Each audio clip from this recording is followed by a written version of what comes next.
Percuma jabatan kita tinggi setinggi langit, tetapi hanya ada kebencian, iri hati, permusuhan dari orang-orang di sekitar kita. Salam damai sejahtera saudara-saudaraku yang terkasih, pecinta firman Tuhan. Berjumpa kembali dengan Bible Learning with Father Joseph. Saudara-saudaraku yang terkasih, apa kabar Anda hari ini? Saya sangat berharap hidup Anda dengan orang-orang di sekitar Anda, keluarga, rekan kerja, sahabat, pertemanan, teman pelayanan, Anda semua diikat dalam ikatan kasih persaudaraan. Mengapa ikatan ini menjadi sangat penting? Karena ketika orang hanya mencari apa yang dikejar oleh dunia, apa itu? Prestasi, harta kekayaan, popularitas, dan juga jabatan. Seringkali mereka sudah mencapai itu, mencapai kesuksesan di mata dunia. Tetapi aneh bin ajaib, mereka malah kesepian. Mereka malah ditinggalkan. Mereka mau cerita kepada siapa, nggak ada satu orang pun yang mengerti. Bahkan cenderung mereka melihat orang-orang di sekitar mereka sebagai kompetitor atau saingan. Yang mereka kira, mereka itu cuman iri, cuman dengki, cuman nggak senang melihat diri mereka senang. Saudara-saudara terkasih, gejala seperti ini akhir-akhir ini ada banyak sekali orang-orang kaya yang sudah mencapai sebuah puncak kesuksesan malah kesepian. Kehilangan banyak sahabat, kehilangan banyak teman. Relasinya yang terjadi hanyalah atasan dan bawahan. Semua relasi-relasinya hanya sebatas kerja. Karena mereka memperlakukan orang lain sebagai robot, tanpa sadar mereka juga sebetulnya diperlakukan oleh orang lain hanya sebagai mesin uang. Saudara-saudara, hati-hati di sini. Lalu kalau untuk mencegah hal itu bagaimana, Romo? Supaya ketika kita sukses, kesuksesan kita juga beriringan dengan sukacita, rasa bahagia, persaudaraan. Ada begitu banyak teman-teman yang tulus, memang ikhlas mau berelasi dengan kita. Kan sayang sekali kalau kita banyak teman, tetapi ketika kita jatuh, susah, satu persatu pergi daripada kita, meninggalkan kita satu persatu. Saudara-saudara, yuk saya ajak saudara untuk membaca firman Tuhan di akhir bulan Oktober ini.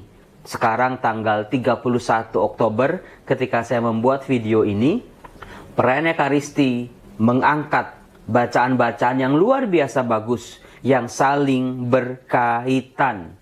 Misalnya saudara-saudaraku, si pemazmur pada hari ini, dia tidak lagi meminta jabatan, kemenangan atas musuh-musuhnya, kekayaan, tampang yang rupawan, tapi satu hal yang dia minta yang masih dirasa kurang, yaitu Tuhan, lindungilah aku dalam damai-Mu. Karena percuma rumah gede, rumah gedung, tetapi tidak ada rasa damai. Percuma kita naik mobil mewah, yang mobil listrik sekarang misalnya, yang keluaran terbaru, tapi isinya berantem, tetapi isinya maki-maki, tetapi bawaannya kesel dan marah. Percuma. Percuma jabatan kita tinggi setinggi langit, tetapi hanya ada kebencian, iri hati, permusuhan dari orang-orang di sekitar kita. Maka dari itu pemazmur dengan luar biasa, dia dituntun oleh gerakan Roh Allah untuk meminta damai. Nah, kemudian saudara-saudara, surat Rasul Paulus kepada jemaat di Filipi, bab 2 ayat 1-4.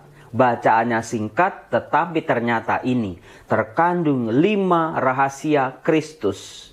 Apakah Anda sebagai pembaca kitab suci sudah pernah mendengar 5 rahasia Kristus yang dibongkar oleh Santo Paulus?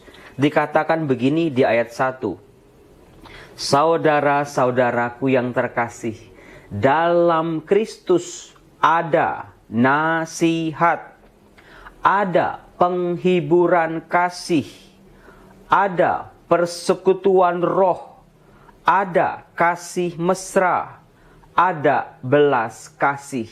Coba, apakah Anda mengingat 5 rahasia Kristus ini? Dalam surat Santo Paulus kepada jemaat di Filipi, coba, dalam Kristus ada nasihat. Nasihat ini menjadi sangat penting karena yang memberi nasihat adalah Kristus itu sendiri. Ketika karir kita sudah menanjak, kita sudah semakin populer, harta kekayaan menempel pada kita, kesuksesan demi kesuksesan ada dalam genggaman kita, semakin sedikit orang yang mau kita dengar nasihatnya. Betul atau betul? Karena kalau bawahan kita memberi nasihat, karyawan kita kasih nasihat, bahkan orang tua kita kasih nasihat aja, udah kayak angin lalu. Di dalam Kristus ada nasihat yang bisa didengar oleh semua orang. Karena Kristus adalah yang sulung, Kristus adalah yang utama, gembala kita. Tadi yang kedua, dalam Kristus ada penghiburan kasih. Seringkali orang cari penghiburan ke tempat yang aneh-aneh. Begitu ke sana, pulang, bukannya terhibur, malah tambah masalah. Nah, kunci penghiburan Kristus adalah penghiburan kasih. Perbanyaklah berbuat kasih, maka kamu akan mendapat semakin banyak penghiburan demi penghiburan yang tidak pernah kita bayangkan sebelumnya. Itu artinya penghiburan kasih. Lalu yang ketiga tadi apa? Persekutuan roh. Banyak orang nempel sama kita, tetapi motifnya macam-macam. Karena kita mendatangkan keuntungan buat mereka, karena mereka itu mengharapkan sesuatu dari kita. Tetapi di sini saudara-saudara, persekutuan yang terjadi dalam Kristus adalah persekutuan roh. Bukan soal material belaka, bukan soal uang, bukan soal kekayaan, tetapi roh. Maka tidak heran saudara-saudara, persekutuan kita dengan orang-orang yang sudah meninggal pun kita masih punya relasi yang mendalam. Karena persekutuannya roh, bukan persekutuan fisik lagi. Roh yang menyatukan, roh yang mengikat kita. Maka dari situ kita bisa bersaudara, bersekutu dengan begitu banyak orang. Karena tidak ada lagi pembedaan demi pembedaan. Warna kulit, matanya sipit atau tidak, rambutnya keriting atau tidak, dia dari etnis mana, dia dari bahasa apa, tidak. Kita diajak untuk membuat link, bisa berhubungan baik dengan semakin banyak orang dalam Kristus. Kemudian yang berikut, ada kasih mesra. Artinya kasih yang tidak pura-pura, kasih yang tidak hanya mencari keuntungan, tapi kasih yang lahir dari dalam. Kasih yang mau berkorban, kasih yang mau mengampuni, kasih yang mau memberikan yang terbaik untuk orang yang dikasihinya. Karena seringkali dunia hanya menawarkan kasih yang hitung-hitungan. Aku baik sama kamu kalau kamu baik sama aku. Aku akan memberikan kamu sesuatu kalau kamu nanti memberikan sesuatu kepada aku saat aku butuh. Itu bukan kasih mesra. Ini yang mau didobrak oleh Kristus. Berbuatlah baik tanpa mengharapkan imbalan. Karena kasih sejati adalah kasih yang tulus. Pertolongan yang sejati adalah pertolongan yang tidak mengharapkan kembali. Yang kelima tadi ada apa? Ada belas kasih. Saudara-saudara, peraturan memang dibuat untuk manusia hidup. Aneka macam hukum, aneka macam hal-hal dalam dunia ini membuat manusia untuk hidup bersama. Tetapi seringkali manusia menjadi tunduk sedemikian rupa, tidak berdaya di hadapan hukum itu. Sampai-sampai tidak mengenal yang namanya belas kasih.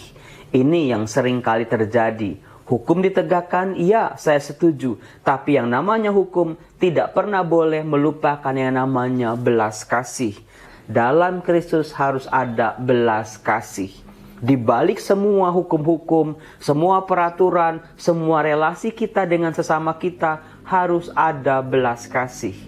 Jangan sampai relasi kita dengan sesama, dengan siapapun tidak ada belas kasih di dalamnya. Itu sudah sangat bahaya. Nah saudara-saudaraku, setelah Santo Paulus mengungkapkan 5 rahasia Kristus itu, dia melanjutkan, maka sempurnakanlah sukacitaku dengan ini. Hendaklah kalian sehati, sepikir. dalam satu kasih, satu jiwa, dan satu tujuan, dengan tidak mencari kepentingan sendiri atau pujian yang sia-sia. Sebaliknya, dengan rendah hati, anggaplah orang lain lebih utama daripada dirimu sendiri. Saudara-saudara terkasih, ini tidak main-main loh.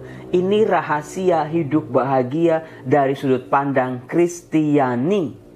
Yaitu orang tidak hanya mencari kepentingan dirinya sendiri, kebahagiaannya sendiri, enaknya sendiri, benarnya sendiri, tetapi mampu melihat orang lain juga sama penting, bahkan lebih penting daripada dirinya.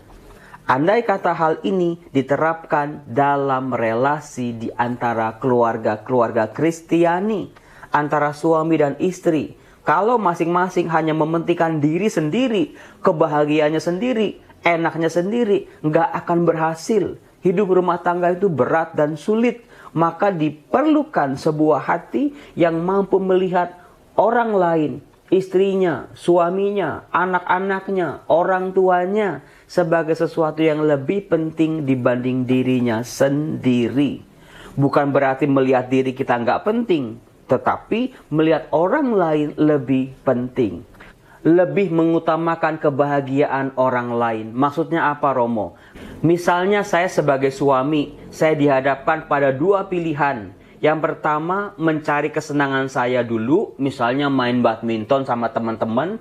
Yang kedua, mengantar anak ke rumah sakit untuk berobat.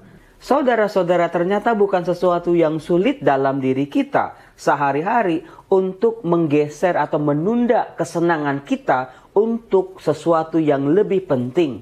Kesehatan anak kita jauh lebih penting misalnya. Itulah luar biasanya hidup dalam Kristus. Maka tidak heran saudaraku, dalam bacaan Injil Tuhan Yesus memberikan pengajaran yang luar biasa. Yaitu kalau kamu mengadakan sebuah pesta perjamuan, undanglah orang-orang miskin, cacat, lumpuh, dan buta. Maka engkau akan berbahagia, karena mereka tidak mempunyai apa-apa untuk membalas engkau. Saudara-saudara, dibandingkan teman-teman saya yang makannya sehari bisa 4 kali, saya bisa lebih memilih mengajak makan atau mentraktir makan atau berbagi kasih dengan mereka-mereka di jalanan yang belum bisa makan. Boro-boro makan sehari 3 kali, makan sehari sekali aja itu masih harus berjuang. Contohnya seperti itu. Saudara-saudara terkasih, itulah perjuangan setiap pengikut Kristus. Sulit, Romo? Ya, memang sulit. Tetapi untungnya sebagai murid Kristus kita diberi 5 kekuatan dari Tuhan sendiri. Apakah Anda bisa mengulangnya?